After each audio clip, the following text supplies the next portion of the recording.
तो सबसे पहले हम बात करते हैं एंड की। एंड कहाँ यूज होता है? कभी भी ना एक जैसे सेंस की जब भी बात होगी तो एंड यूज होगा, यानी कि या तो दोनों अच्छी बात कर देगा या तो दोनों बुरी बात कर देगा, हाँ या ना। जैसे he is intelligent and handsome, दोनों पॉजिटिव बात है, यस और नो। तो दोनों अच्छी बात कर देगा तब भी एंड से जोड़ दो, दोनों बुरी बात कर देगा तब भी एंड से जोड़ दो, ठीक है। तो बुरी बात क्या कर देगा? जैसे she is talkative and agree, तो दोनों नेगेटिव है तो यहां पर भी क्या आ जाएगा? एंड आ जाएगा, कोई दिक्कत, पॉजिटिव में भी एंड आ जाता है। बट की बात करते हैं, एक पॉजिटिव बात और एक नेगेटिव, दोनों उल्टे बात। एक तो मैं तेरे बारे में अच्छी बात कर दूं या फिर तेरे बारे में एक बुरी बात कर दूं, दोनों को जब जोड़ूंगा तो मैं बट से जोड़ूंगा। समझ आया एंड और बट का खेल? ठीक है सर, समझ आ गया। और की बात करते हैं बेटा, जब ऑप्शन दिया जाता है पढ़ना चाहोगे या खेलना, हाँ तो खेलना आ जाएगा कईयों का उत्तर, नहीं पुत्र पढ़ना है ना। तो जब भी ऐसा ऑप्शन आए जिसमें हमें दोनों में से कोई एक काम करना है तो फिर से हम क्या यूज कर देंगे? और यूज कर देंगे। अच्छा सर ठीक है, तो जब ऑप्शन नहीं होगा दोनों करना है तो एंड यूज कर देंगे, और दोनों अलग अलग है तो प्लस माइनस है, पॉजिटिव नेगेटिव है तो बट यूज कर देंगे। सो का यूज कहाँ होता है? देखो, जब भी तुम्हें ना किसी चीज का रिजल्ट देना होता है कि ये करोगे तो ये हो जाएगा, बात आते समझ, हाँ या ना।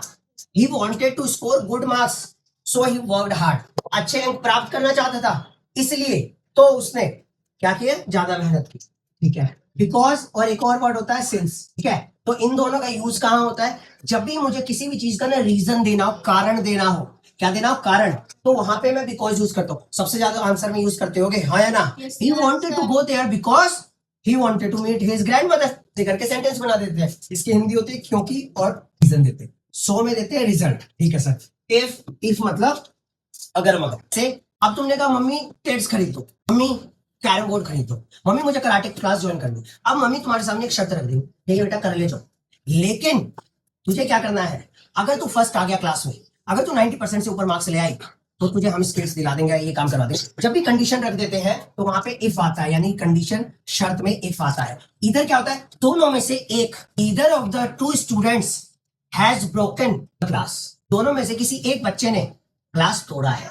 तो सर नीदर कहां यूज होता है? नीदर यूज होता है दोनों में से जब कोई यूज नहीं करता, मतलब दोनों में से कोई ने, neither of the students has broken the class, दोनों में से किसी भी स्टूडेंट ने क्लास ब्रोक नहीं किया, तोड़ा नहीं है, तो वहां पे नीदर हो जाता है। वाइल क्या होता है? वाइल का मतलब होता है कंट्रास्ट। कंट्रास्ट क्या होता है कि ये करना चाहिए था और इसके अगेंस्ट कर दिया। तो सर इसका मतलब क्या है? दो का भी मतलब है कंट्रास्ट, मतलब अगेंस्ट, जो करना चाहिए उसके अगेंस्ट कर दिया। अच्छा सर दोनों में अंतर क्या है? दोनों में अंतर ये है कि वाइल जो आता है वो सेंटेंस के बीच में आता है, ठीक है सर, बीच में आता है। और ये जो दो आता है ये सेंटेंस के स्टार्टिंग में, पहला वर्ड यही होता है। तो ही वर्ड हार्ड फेल, से मेहनत की फिर भी वह फेल हो गया। मेहनत तो की, पेपर में ही नहीं लिख के आया, मेहनत घर पे खूब कर रहा था, पेपर में ही नहीं लिख के आया तो फेल हो गया।